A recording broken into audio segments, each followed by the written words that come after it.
Oke, jadi hari ini untuk kelas 7 kita akan belajar topik tentang himpunan.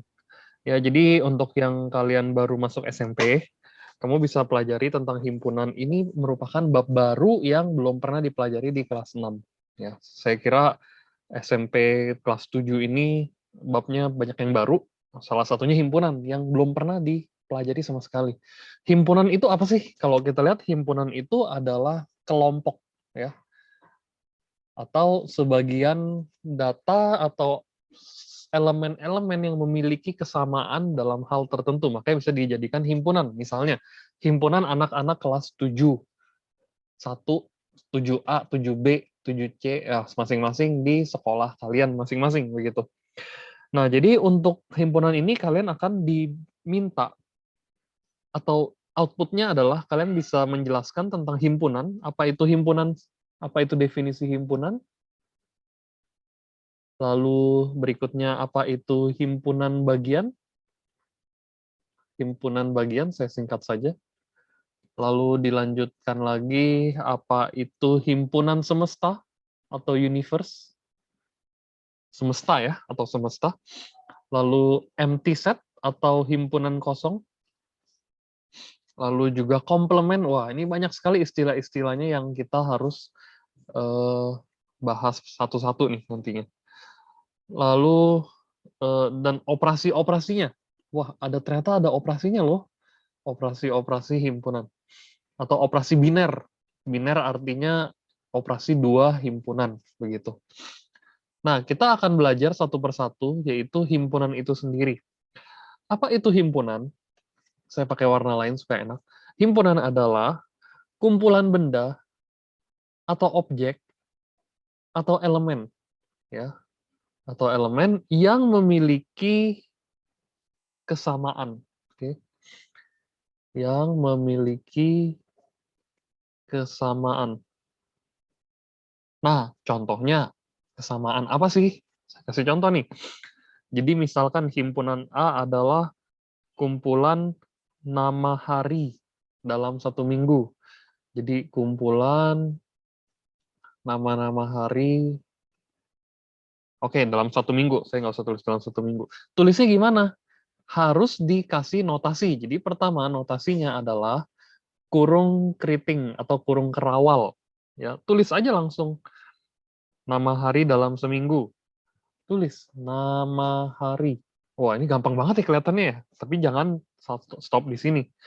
Dia bisa juga dilihat nama hari yang kamu tahu apa aja. Ada Senin, Selasa, Rabu, Kamis, Jumat, Sabtu, Minggu, dan seterusnya ya. Jadi Senin adalah elemen dari A. Nah, E ini tanda elemen. Kita harus belajar definisinya dulu. Jadi ini namanya elemen. Elemen adalah bagian dari, gitu ya. Atau Senin itu adalah bagian dari hari, gitu. Lalu Selasa. Selasa elemen A.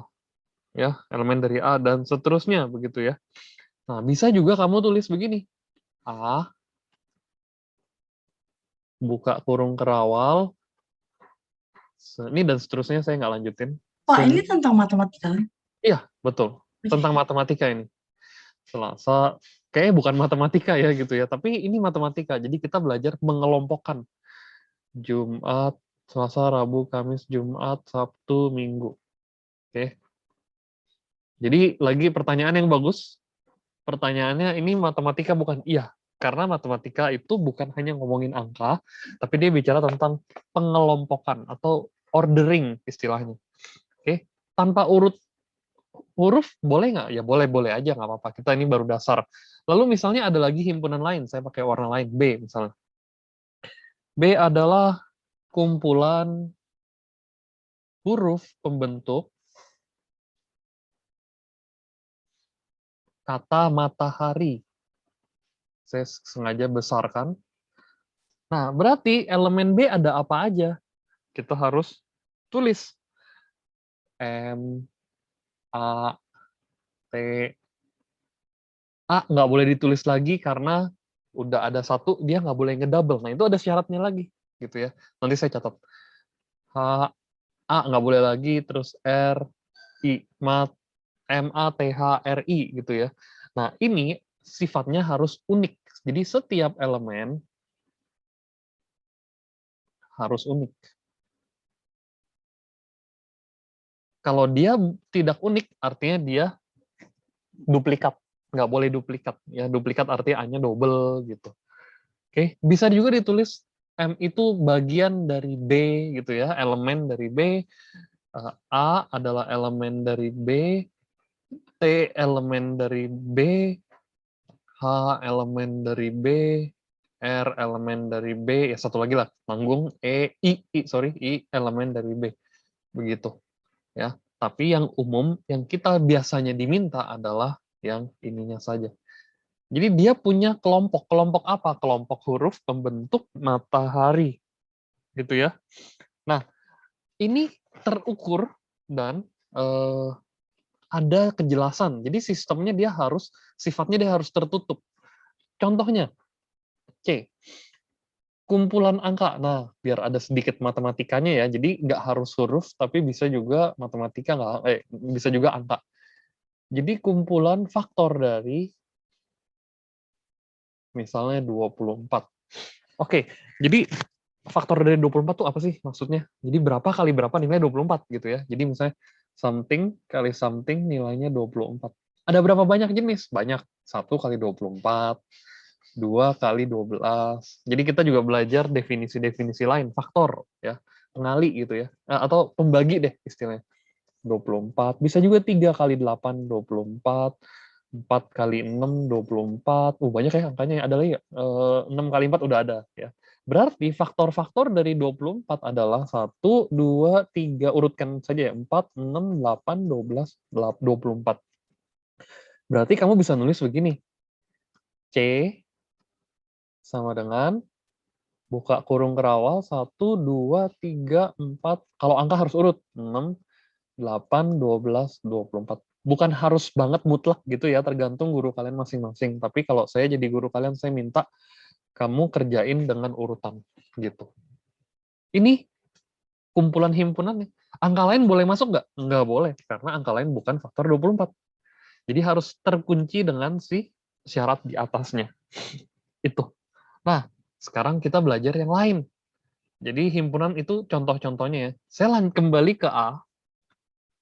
Berarti kalau kita lihat A ada berapa elemen? 1, 2, 3, 4, 5, 6, 7 elemen. Berarti jumlah elemen A, kita sebut N. N itu adalah jumlah elemen.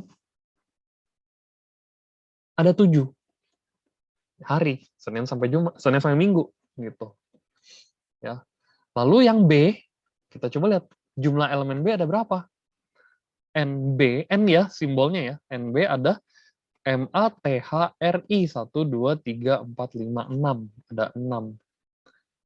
Oke, jadi N itu menandakan jumlah elemen. Saya contohkan 3 saja. Sebenarnya masih banyak banget ya, elemen itu bisa nggak terbatas. Jumlah elemen pada faktor dari 24. 1, 2, 3, 4, 5, 6, 7, 8 elemen. Oke. Jadi kita bisa kesimpulkan, kita bisa kasih keterangan N dari A adalah jumlah elemen pada himpunan A gitu. Ya, jumlah elemen pada himpunan A. NB jumlah elemen pada himpunan B. NC jumlah himpunan pada elemen C. Jadi kita sudah bahas di bagian himpunan dan teori-teori dasarnya. Oke, saya mau save, nanti saya akan kirimkan file-filenya juga. Ini judulnya himpunan 1. Saya akan save dulu. Lalu kita masuk ke himpunan yang bagian 2, yang itu himpunan kosong. Ya, jadi ini nggak ada urutannya ya. Apa harus himpunan bagian dulu dan seterusnya, enggak. Ya. Jadi kita mulai dari bagian berikutnya. Oke, ini saya mau delete dulu yang atas. Nah, yang bawah, sorry. Lalu kita masuk lagi ke himpunan kosong. Apa itu himpunan kosong atau empty set? Himpunan yang nggak ada isinya gitu. Apa sih maksudnya himpunan kosong adalah himpunan yang nggak ada isi kok? Kayaknya ngulang-ngulang gitu. Oke, kita mulai masuk ke sini. Oke. Apa itu himpunan kosong? Saya tulis dulu. himpunan kosong, ya saya tulisnya HIMP kosong, adalah himpunan yang tidak punya anggota sama sekali, ya. Jadi tidak ada anggota sama sekali. Nanti saya kasih contohnya ya. Sama sekali. Oke. Apa itu himpunan kosong? Himpunan kosong adalah himpunan yang tidak punya anggota sama sekali. Simbolnya adalah buka tutup. Udah selesai gitu ya. Atau kosong coret. Ya, ini simbolnya ya. Coretnya miring. Nah, gitu. Ya, jadi himpunan kosong adalah himpunan yang tidak ada eh, anggota sama sekali. Contohnya saya kasih gampang aja. A adalah himpunan angka prima yang lebih kecil dari 2. Nah, kalau kamu lihat ini, udah bingung kan? Hah? Bilangan prima yang lebih kecil dari 2. Bilangan prima saja dimulai dari 2. Gitu kan yang kamu tahu nih. Bilangan prima adalah 2, yang kita tahu sama-sama 3, 5, 7, 9, kagak. Karena kan 9 itu bisa dibagi 3, kalahin. 11, 13, 17, dan seterusnya. Berarti A ini nggak ada, nggak make sense gitu. Jadi A adalah himpunan kosong. Karena nggak ada prima yang lebih kecil dari 2. Terus yang B, misalnya, kita cari yang nggak mungkin masuk akal. B. Nggak usah angka lagi, sekarang kita coba ke yang lain. Hari yang berawalan huruf X. Coba, ada nggak hari? Nggak kan? Nggak tulis Senin gini kan? Salah ya. Seninnya S gitu kan. Yang awalan huruf X ada nggak? Selasa gitu. Nggak mungkin juga, salah. Sabu, Rabu, nggak ada. Berarti B adalah himpunan kosong. Kamu boleh tulis begini, atau 0 coret gitu. Jadi kayak O dicoret O atau 0 ya. Ini simbol Yunani sih, Greek letters. Jadi nggak ada aturannya ya, nggak ada isinya gitu. Oke, jadi nggak ada isi sama sekali, dan kita bisa langsung simpulkan bahwa dia adalah himpunan kosong. Oke, simpel aja. Nah, terus kita lanjut lagi, di save dulu. Himpunan kosong. 2 kosong. 2 aja deh. Oke, sekarang kita lihat ke syarat himpunan yang umum. Ya. Apa itu syarat himpunan yang umum? Coba saya hapus dulu di sini. Nah, syarat himpunan harus jelas. Ya. Jadi syaratnya, jelasnya maksudnya apa? Nanti saya kasih contoh, maksudnya nggak jelas tuh ada nih. Jadi syarat himpunan, jadi ingat ya, nggak harus angka. Bisa huruf, bisa angka, bisa kata-kata, bisa apapun gitu. Dia harus jelas. Harus jelas dan terukur. Kamu coba bandingkan begini. Ada himpunan A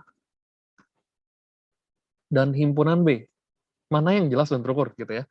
A adalah himpunan siswa yang kulit yang kacamata yang apa namanya, yang tingginya yang tinggi gitu. Oke. Yang B, himpunan siswa atau siswi gitu ya, himpunan siswa yang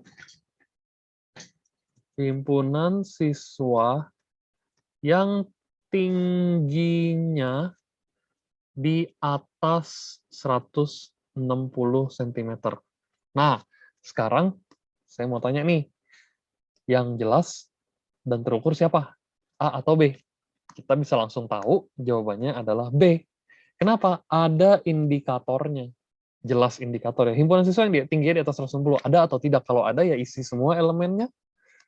Misalnya Anto, Budi, ini Cahya misalnya, Dodi. Nah, yang tinggi 160. Kalau misalnya ada Edo yang tingginya di bawah 60, nggak boleh ditulis, karena dia jelas di atas 60 gitu. Siapalah, isi lagi yang kamu tahu. Nah, tapi kalau misalnya himpunan siswa yang tinggi, ini tidak disebut himpunan. Jadi dia bukan himpunan, karena nggak jelas tingginya berapa, terus dia punya apa namanya, dia punya sentinya berapa, nggak ada perbandingannya, tinggi itu menurut siapa, nggak jelas kan? Berarti itu bukan himpunan. Begitu. Nah, terus coba lagi yang misalnya yang lain-lain nih. Ada banyak sih variasinya ya. C misalnya. Himpunan atau bukan nih? Hewan berkaki 4. Oh, ini himpunan jelas. Karena ada jelas kaki 4. Misalnya kuda, kucing, terus yang kaki 2, ayam bebek nggak masuk gitu ya. Terus kadal dan seterusnya. Ada hewan berkaki 4. Terus yang D misalnya. Kumpulan atau himpunan dari misalnya manusia atau orang-orang yang beragama Islam misalnya. Jelas ada KTP-nya, yang Islam siapa gitu. Terus yang agamanya Kristen, ada juga. Jelas kan ada KTP-nya, seenggaknya KTP lah yang bisa nentuin gitu ya, daripada ngomongin tentang yang lain gitu. Nah, tapi kumpulan orang-orang jahat. Orang-orang jahat ada nggak? Siapa yang orang jahat? Nggak tahu kan, tergantung. Ini tergantung banget. Nah, ini namanya bukan himpunan, saya coret aja gitu. Ya, jadi bukan himpunan. Orang-orang baik, baik itu apa sih? Nggak ada yang tahu kan. Nah, itu bukan himpunan. Jadi dia harus sifatnya jelas dan terukur ya. Dan kita bisa simpulkan dengan sangat cepat ini kalau yang jelas dan terukur. Misalnya yang D. Saya tadi D apa? Yang enggak aja ya. Berarti himpunan orang-orang jahat gitu. Ini bukan saya coret, ini saya coret juga karena bukan himpunan. Jadi sifatnya harus jelas terukur dan kamu bisa sebutkan dengan PD gitu. Ya, meskipun susah atau lama tapi dia PD. Kamu asal PD dapatnya gampang. Misalnya eh, apa ya? Oh, himpunan kota-kota ibu kota di Jakarta gitu ya. Ibu kota Jakarta, ibu kota di Indonesia. Jelas ada ibu kota siapa? Ibu kota Jawa Barat, Bandung, Jawa Tengah, Semarang, Jawa Timur, Surabaya, DKI Jakarta gitu ya. Jadi tulis saya Jakarta, dari Jawa aja yang saya ingat-ingat. Bandung, Jawa Barat, Semarang, Jawa Tengah, Surabaya, Jawa Timur, terus Sulawesi Utara, Manado, terus Sulawesi Selatan, Makassar, Aceh, dan seterusnya ya. Ada berapa tuh? 32 provinsi, 32 kota, ibu kota jadinya. Dan seterusnya ada 32 tulis semua. Itu himpunan. Tapi kalau misalnya F, himpunan kota besar di Indonesia. Nggak tahu besar itu maksudnya apa dulu, gitu ya. Indonesia. Nah, besar itu bisa macam-macam loh. Besar berdasarkan penduduk, besar berdasarkan ukuran, besar berdasarkan angka apa, kesejahteraan, dan ekonomi, dan seterusnya. Nggak jelas. Jadi kita nggak bisa nentuin dengan gampang. Berarti dia bukan himpunan, gitu. Ya, tidak ada indikator yang jelas untuk menentukan si kota-kota besar itu gitu. Oke, jadi kita tahu ya syarat himpunan udah tahu dulu. Kalau udah tahu himpunan ya udah aman. Sampai sini dasarnya kita sudah hampir kuasai ya. Himpunan 3 saya save dulu.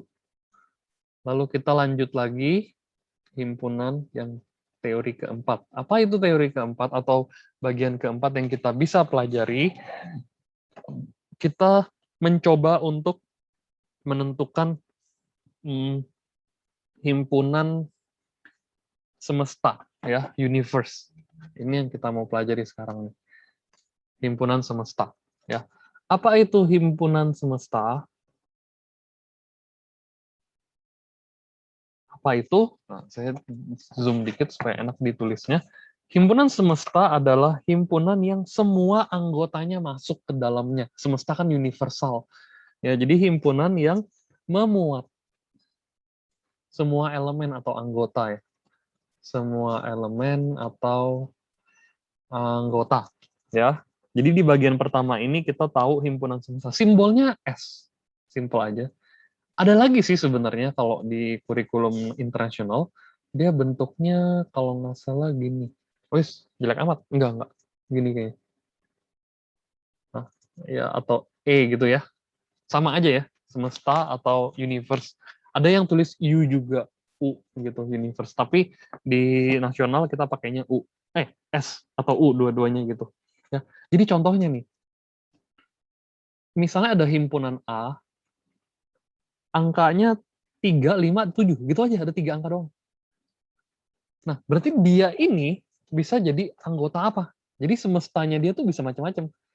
Ya, S ini bisa kita anggap misalnya bilangan ganjil, boleh dong.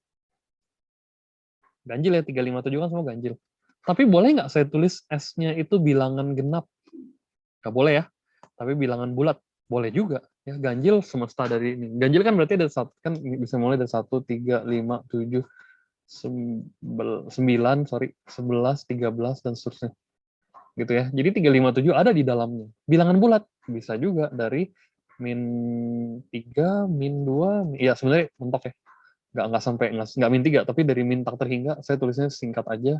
2, 3, 4, 5, 6, 7, 8, 9, dan seterusnya.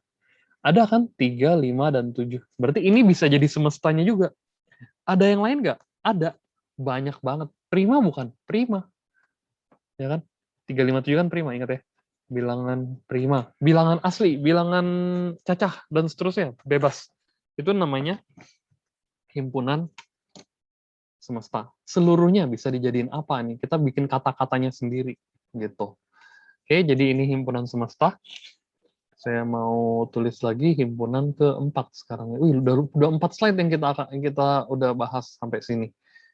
Oke, lalu setelah himpunan semesta, kita belajar menempatkan himpunan dalam diagram yang ada. Nah, saya mau kenalin ke kamu satu orang, namanya Jonathan Venn, atau John Venn ya. Orangnya udah tua ya, bukan udah tua, udah nggak ada, tapi dia salah satu yang membuat pengelompokan ini jadi sangat amat mudah ya. Jadi John Venn ini namanya John Venn ya. Saya ambil dari Google. John Venn ini membuat satu diagram yang namanya diagram Venn. Saya nggak tahu apakah namanya itu dia bikin sendiri, dia narsis, atau orang-orang naruh nama dia jadi diagram Venn, saya nggak tahu. Tapi yang kita kenal sekarang adalah diagram Venn namanya.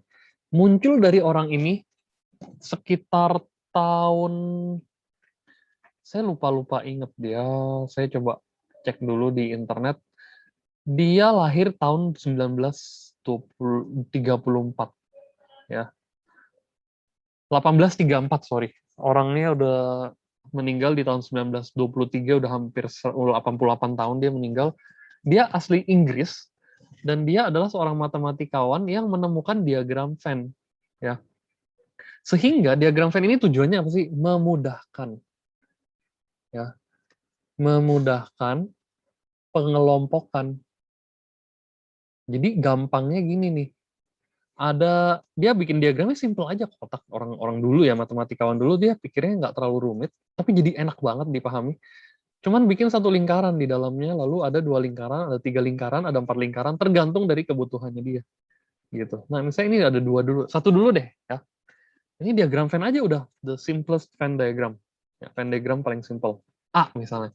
Ini total yang kotak ini namanya S atau semesta ya. Jadi di semesta ini ada mataharinya, ada bulan, ada bumi, ada apalah gitu ya, nempel-nempel. Ya, kita pakai yang A dulu satu ya. Jadi misalkan dari himpunan semesta ada bilangan 0, 1, 2, 3, 4, 5, 6. Cukup kan? Jadi semestanya cuma 7 angka tuh, 0 sampai 6.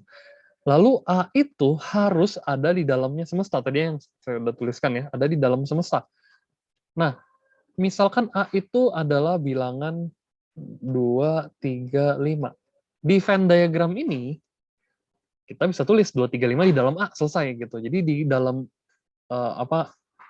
set dari A, set itu himpunan dari A, ada angka 2, ada angka 3, ada angka 5. Posisi ya atur aja sendiri.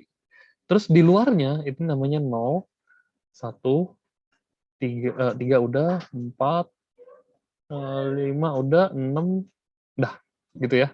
Jadi 0, 1, 4, 6 ada di luar dari diagram Venn. Di luar dari himpunan A. Ya. Ini namanya diagram Venn ya. Nah, sekarang kita mulai masukin lagi ke komplement. Nah, apa itu komplement? Komplement itu adalah komplement A. Nah, udah mulai masuk gabung-gabung nih. Komplement A. Apa itu komplement A? Adalah pelengkap, namanya komplement kan. Complementary itu sesuatu yang membuat dia komplit, istilahnya gitu ya. Jadi pelengkap A agar jadi semesta, ya. Jadi tandanya gampang, A komplement, C gitu ya. Atau biasanya kalau di nasional A petik gitu. A petik adalah yang bukan A, intinya gitu. Orang kan guru sering ngajarin gitu ya. Tapi sebenarnya dia bukannya, definisi yang lebih jelasnya adalah pelengkap A, bukan A gitu. Bukan A ya buat gampang aja. Ya kalau misalnya guru kamu minta A, komplement A adalah yang bukan A. Siapa yang bukan A? Bingung, Mbak. 1, Pusing. 4, 6. Kenapa? Pusing. Pusing ya? Pelan-pelan. Ribet. Nah, ini kan di record nih, jadi kamu bisa dapat juga apa yang nanti dijelaskan. Karena memang ini di record buat nanti saya masukin YouTube, kamu bisa masukin belajar lagi di situ. Ya, jadi komplement itu pelengkap A agar jadi semesta atau agar jadi bukan A. Ya, ini memang udah mau selesai sih, karena ini bagian pertamanya doang. Operasinya nanti. Operasi ini panjang sekali. Ini belakangan aja. Jadi kita sudah masuk ke sampai sini. Ya, komplement. Nah, itu diagram Venn. Jadi Venn itu melengkapkan aja, membuat lebih mudah. Oke, jadi santai aja, nggak apa-apa. Elemen A berarti apa? 2, 3, 5. Udah gitu doang. Jadi A itu pelengkap. Komplement A adalah pelengkap A. Begitu. Ya, ini saya akan save dulu. Himpunan 5. Jadi dasar-dasar himpunan, kamu sudah tahu. Ya, sudah dipelajari. Barusan. Ya, dasarnya dulu, operasi nanti. Venn yang lebih ribet lagi nanti. Venn yang 2 angka, terus irisan, himpunan bagian, ya himpunan bagian belum masuk ya yang kedua ya. Terus irisan, terus gabungan, terus pengurangan dua elemen, dua himpunan dan seterusnya. Nah, itu kita bahas di materi kedua. Jadi ini part 1 istilahnya ya. Oke, saya mau kasih beberapa latihan soal. Jadi latihan soalnya saya kasih yang versi mudah dulu. Oke. Jadi tenang saja, nggak usah dianggap susah sekali karena memang belum komplit, kita belum belajar selesai di situ. Oke. Nah, saya akan bikin di Word. Saya mau share screen Word dulu. Ini nggak lama sih ini. Cepet ya, jadi setengah jam part 1, nanti berikutnya kita lihat part 2-nya. Oke, saya sudah share screen Excel. Kita coba masuk ke latihan himpunan. Soal latihan himpunan. Oke, jadi yang tadi saya udah jelaskan, berikut dengan contoh-contohnya sedikit. Oke, di antara kumpulan himpunan atau himpunan ya sama ya, atau himpunan di bawah ini, mana yang merupakan himpunan? Jadi kamu jawab yes or no aja gitu. Himpunan mana? Bukan himpunan mana? Oke. Nama mantan Presiden RI, nama makanan lezat, bilangan cacah genap,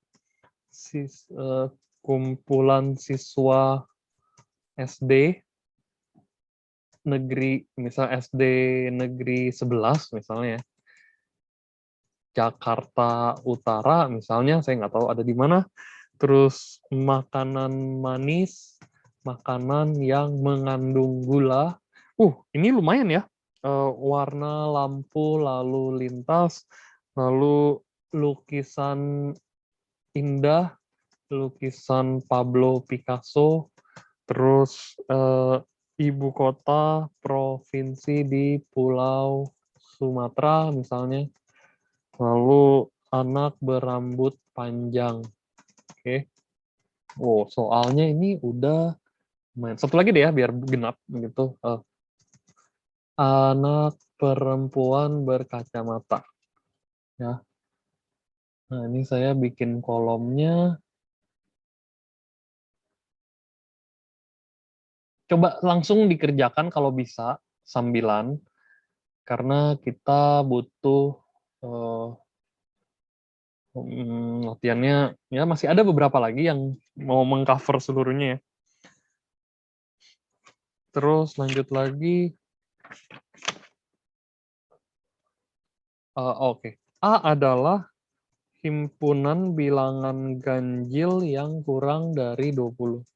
Lalu permintaannya adalah, ini jika ya. Jika A adalah, jadi yang pertama, saya minta tentukanlah notasi himpunannya, tentukanlah NA.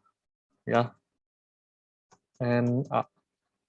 N-nya nggak gini ya, udah gitu aja.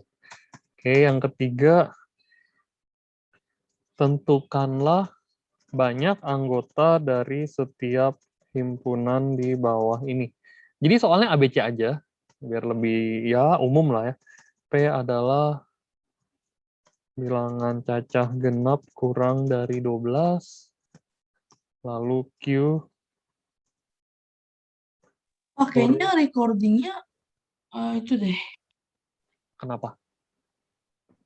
penjelasan aja. Penjelasan aja, nggak apa-apa, nanti bisa dipotong kok. Huruf pembentuk Oke. kata, misalnya masyarakat. Oke, lalu yang berikutnya R, nama-nama kota berawalan A. Ya, udah itu aja sih. Yang kamu tahu aja, yang nggak usah semuanya gitu ya. Jangan. Ini mah disuruh minta banyak anggota ya. Faktor dari 30. Udah itu aja. 3 soal aja dulu. Untuk diagram Venn nanti aja. Oke, saya selesai sampai sini untuk pembahasan dan soal latihan. Jadi kalian bisa yang ada di rumah, yang lagi mau persiapan pelajaran, bisa dengan mudah mengikuti materi ini. Begitu ya. Jadi nggak usah khawatir, wah ini susah sekali. Enggak. Karena kan ada pembahasannya juga. Oke, nanti akan ada pembahasannya. Saya stop share. Oke,